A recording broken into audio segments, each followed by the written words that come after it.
Hello, everybody, and welcome to Cryptic Plays. In today's episode, you might have seen already. In today's episode, I am going to show you something I've been working on. I've been stuck in my creative world for longer than I'd like to admit. Anyway, today I will show you how to build this basalt generator that I came up with an idea on how to make it. It generates up to 42,240 blocks per hour. That's 660 stacks of basalt in 1 hour. And I'm pretty proud of it, actually. Anyway, I'm going to show you how to build one of the four modules that goes around this 15 by 15 area. And which is actually the exact same amount that pickup area goes. And then I will show you exactly how much it generates within a few minutes. As I'm building it, I'm going to, let me empty this first. As I build the first module of 4 and show you how to build it, I'm going to, well, leave it running. And that time, you'll see exactly how much it picks up. All right, so let's get that started and let's head down to show you exactly how it's built. So this is where you're going to start. You're going to start with 5 temporary building blocks right there. You're going to want to face 5 observers into it. Put 5 regular pistons right there. You're going to want to put a temporary block right there.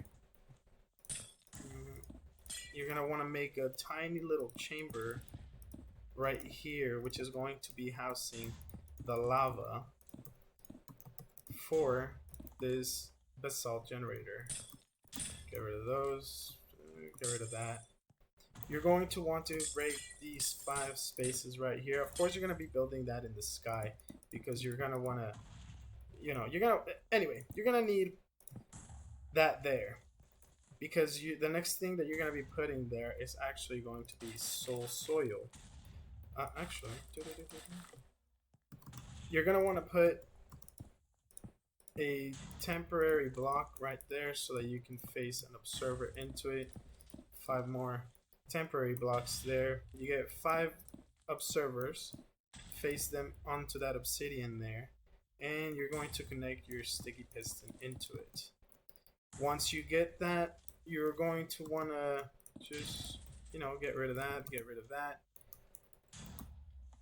You're going to want to get your soil, put it on top of the obsidian. You're going to want to take temporary, put 5 blocks of blue ice, and it's basically ready. At this point, you just fill that up with lava, and it starts to generate the basalt. Now, for the redstone part of it, you're going to want to put a sticky piston right there and an observer right on top of it facing that way. Of course, you're going to want to put a source block, a block right there which can actually be powered. Boom, there you go.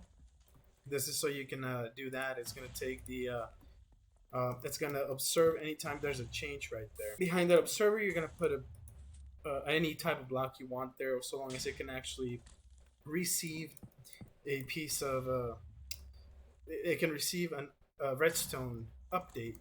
Then you're going to want to put 3 repeaters, each one set to 2 ticks, the first 2, and the third one into 3. You're going to want to, well, first of all, break those temporary blocks. You're going to want to face an observer into that, and an observer, 6 more observers behind that observer to observe this whole area right here. You're going to want to do that so you can place 3 observers into that line.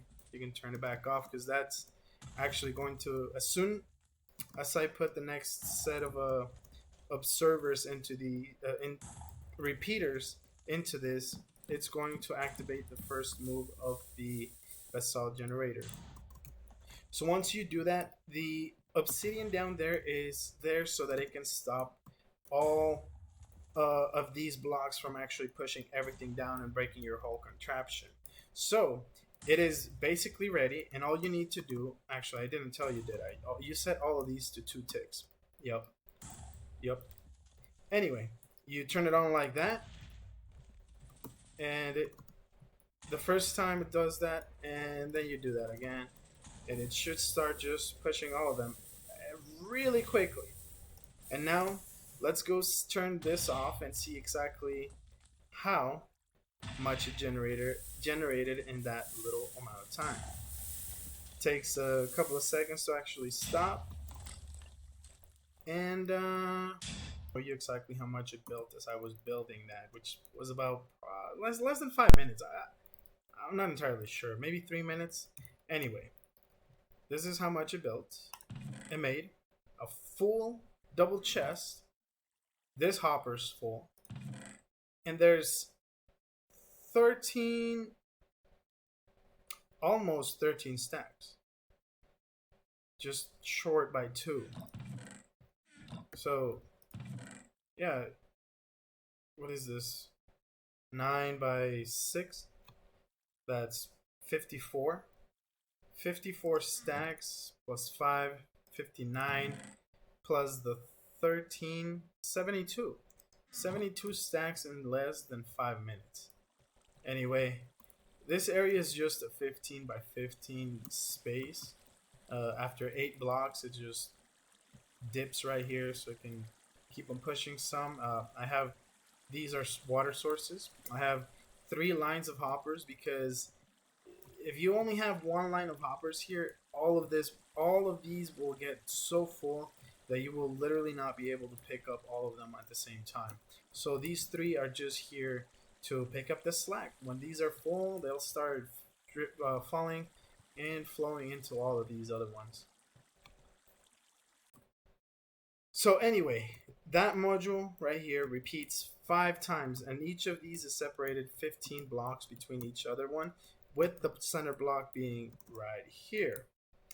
Right on that block, we have a TNT Dupper, which drops all the TNT into this one obsidian block, which you need right there so it can catch the activated TNT, so it can blow up all these 4 walls. Now, this TNT Dupper is by another YouTuber called Iceberglettuce, and I chose his TNT Dupper because it doesn't include any sticky pistons, which would have conflicted with all of this around here, and it would have just broken. I had to do anyway. I have all the TNT Dupper being timed by a etho hopper clock, which has 5 redstone.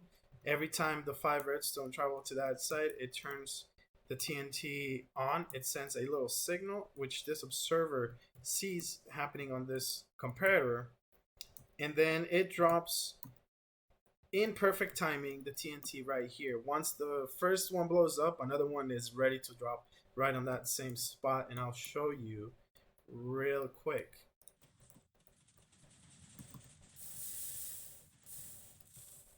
Alright, so yeah. Oh, hold on. Appears to be slightly broken. There we go. So it drops the TNT, and as soon as it drops it and it blows up, another one is ready to replace it. Now, every now and then you will run into the problem where, well, it's not pushing all the stuff down as you want it, but all you gotta do is turn it back off and turn it back on, and it should fix that right away. If it doesn't, you just gotta go into the parts that you can actually see right here. Make sure that these blocks are not there on all of your modules.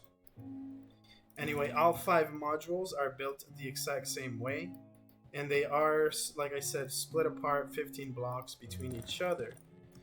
Then I connected all of the modules to receive redstone update from this one block. It goes straight onto that one. Since it's 15, it will reach all the way over there, and it will reach all the way over there, and obviously it reaches right here.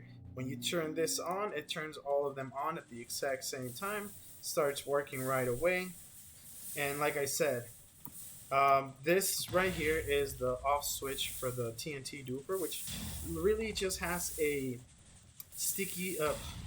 It has an observer watching the on and off line right here for redstone. It sends a one tick pulse into this line of sticky slime blocks, which has a redstone block at the end of it, which hits this sticky piston with a redstone block to lock that sticky piston in place when you want to turn it off. All you gotta do is click that, and bam, there you go. I have this 5x5 area in the middle, which stops all of these basalt. It forces them to stop right here so they don't go any further. And these pistons actually have the time to push everything down. Now, I will be putting a link in the description for Iceberglettuce's TNT Duper for anybody that would like to build this. It's really not that hard. If you would like to see a full video on this, let me know. But now I'm just gonna get back into my world and build this in there. Thank you guys so much for watching. I really appreciate it. And if you enjoyed, don't forget to leave a like, and I wouldn't mind a subscription either. Thank you guys, and as always, I hope you enjoyed, and I'll see you on the next one. Bye.